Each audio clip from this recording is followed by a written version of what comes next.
Hello, silver fans. This is T, and you're in the place to be for silver education, acquisition, and entertainment. Hey, today I'm chatting with a CEO of a company with so much potential. It's kind of like going from this to this. Hey, that's what could happen to your dollars if you are one of the investors in this company and things go the way they have the potential to go. Hey, thanks for watching, guys. And if you're wondering about my big 10K GAW and this stuff right here, hey, keep watching because this video qualifies you for that GAW. T.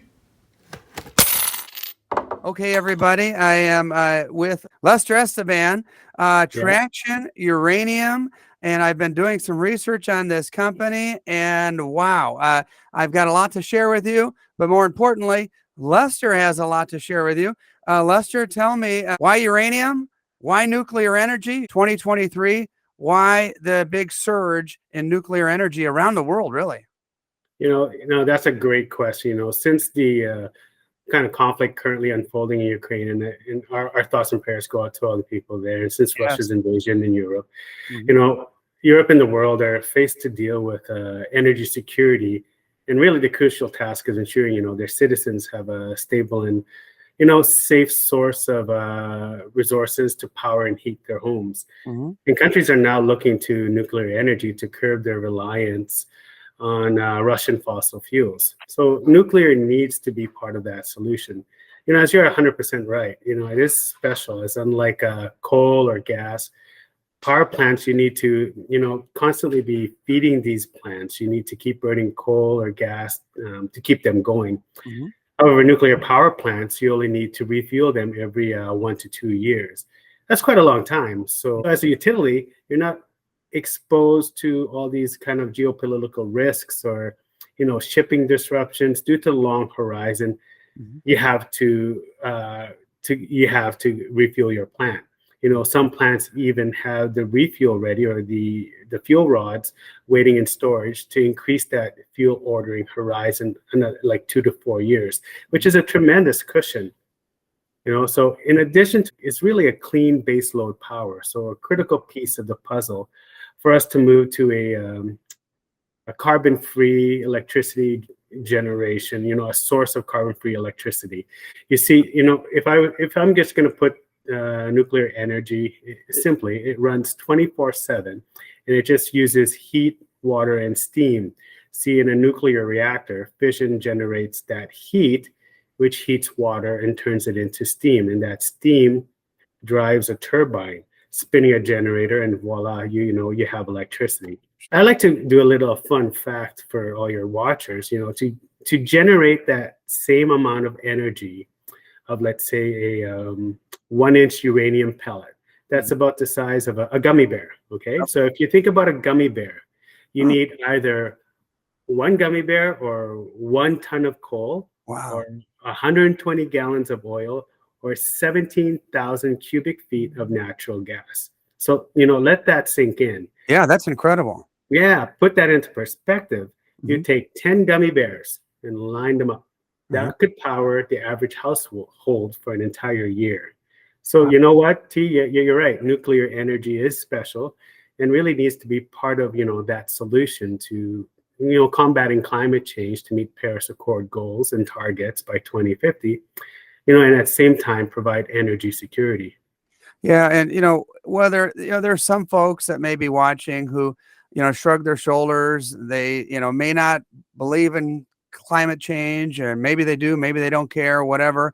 But you can't get around the fact that that's the direction the entire globe is heading in, and you want to be on the right side of the upswing for that. And speaking of upswings, uranium demand in the United States is high and it's growing. And the thing that I've learned recently is that we source our uranium from elsewhere. Tell me a little bit about U.S. uranium demand, supply, and where we're currently getting our uranium from. Yeah, the U.S. is one of the largest consumers, about 20% percent of the households are counting on it, and half of it is supplied from Russia. But you know, the U.S. doesn't really have a domestic supply. I believe there's only like less than 300 people that are in the industry right now. Mhm. Up in Canada, here, we're your neighbors, we have a critical and reliable source. Mhm. So, you know, the Athabasca Basin is in northern Saskatchewan. That's where I live, a province in Canada. And we're just a critical minerals powerhouse. You know, the basin is home to 10 of the 15 highest grade uranium deposits in the world. And we are about 20 times the international average purity. Wow. Saskatchewan is home to the world's highest grade uranium mines. You Wow. know, in Saskatchewan, it was discovered in the 1940s and has been in active production, well, I guess for over 60 years, with over 15% of the world's uranium coming from here. So, and we're friendly neighbors, so it's great. Now, Yeah. if you compare that to the US, uranium mining in Saskatchewan employs over about 1,800 Saskatchewan employees, including contractors, and around 1,700 northern site employees and contractors. So that's a significant amount of uranium expertise and experience that's just residing here in this province of Saskatchewan. And when we look at the financials, this industry, uranium industry in Saskatchewan, paid out over $250 million in payroll. Uranium from the basin contributed over $500 million to the GDP, and just making uranium and the Athabasca Basin an important source of revenue for the province and the country. So, you know, if you combine all these factors contributed, it makes Saskatchewan as the #1 province in Canada and the second best jurisdiction globally for mining investment, according to a 2021 Fraser Institute annual survey of mining companies. Well, you know, it's incredible, and it's lucky for us that you guys up there and we are good neighbors, and there's a cooperation between the two nations, and you know, the proximity to the U.S. You're just north of the center of our country for distribution, and we couldn't ask for a better supply chain from a better neighbor. Correct. You just can use roads, highways. Mhm. It's, yeah, we can just cross the border. Yeah. You mentioned expertise, and there's someone, and I'm not sure if I have their name correctly, Dr. Bon Tan? Oh, yeah, yeah. Dr. Boone Tan. Oh my gosh, Bon this Tan, guy. okay. Yeah, Boone Tan. So he's a legend in the field. So he's been working in the uranium industry and uranium exploration, I guess, for half a century. You know, this guy started as a geologist in Germany and Australia from, I believe, 1969 to I 1972. And, you know, he was instrumental in a 1975 discovery of the Key Lake uranium deposit in Saskatchewan, one of the largest mines to be mined open pit.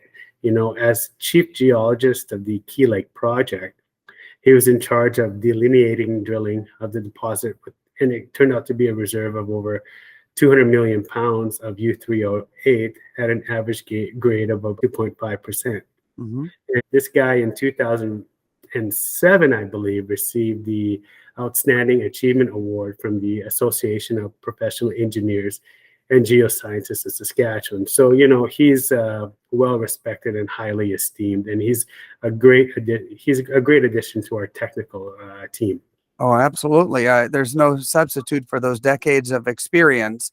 Yeah. And there's another colleague, Dr. Yuming Pan or Pan? Oh, yeah. So I like to call them my LeBron and Jordan. So Dr. Wan Ming Pan, you know, this guy is the research geologist, and he used to be the chair of graduate studies at the University of Saskatchewan.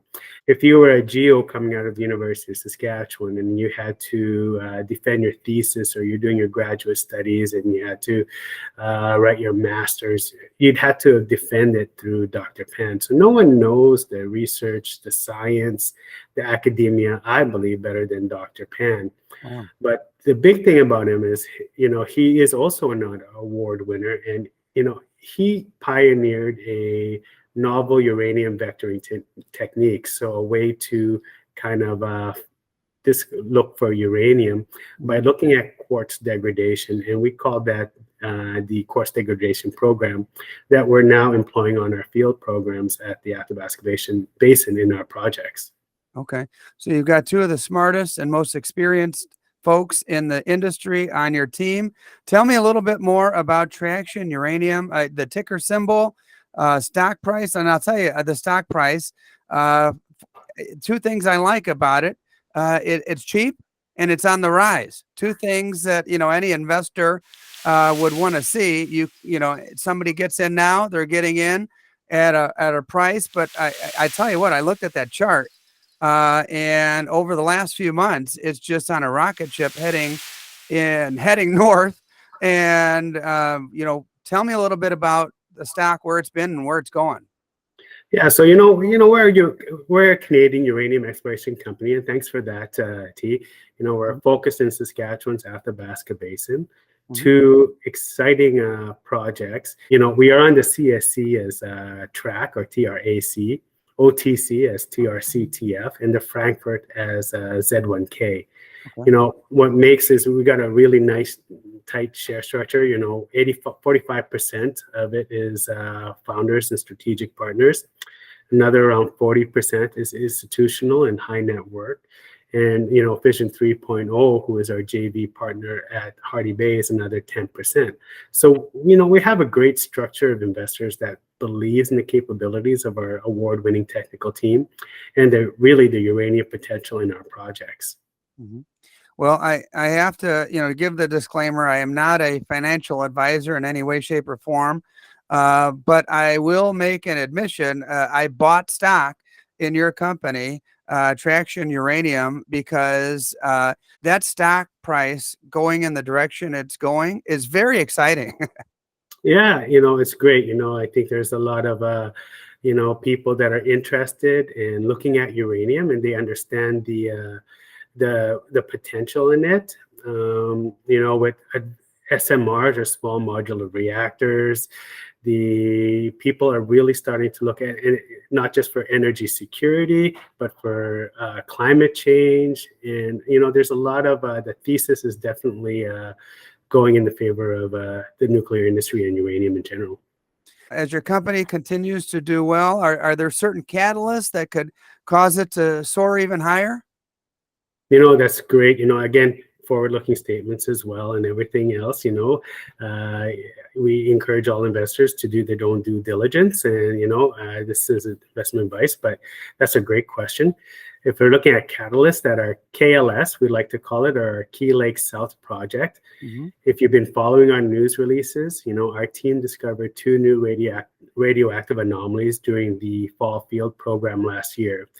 And they encountered a radioactive swamp and some radioactive black soil. So we sampled that black soil, and results came back confirming the presence of high-grade U3O8 mineralization. So our team is currently hard at work planning out a 2,000-meter diamond drill program to punch holes below the black soil and the swamp. Because, when we did the field program in fall, it was a swamp. You can't really go over it. You're sinking in, right? But now that the ground is frozen, we can kind of get at it. Mm-hmm. So along with other target areas that are of high interest to test for an unconformity hosted deposit, we should take about 45 days to complete this drill program. And we expect to have, our permits in place over the next few weeks and mobilizing by around March. So we'll have a steady flow of news releases to keep everyone informed on the progress and program over the next couple of months. In Hardy Bay, we should be close to a final report on that quartz degradation research program that we were talking about under Dr. Wanming Pan. Mm-hmm. So his group had been working on it in regards to our Hardy Bay drill core samples. And we're really looking forward to sharing these results of the research program around Q2.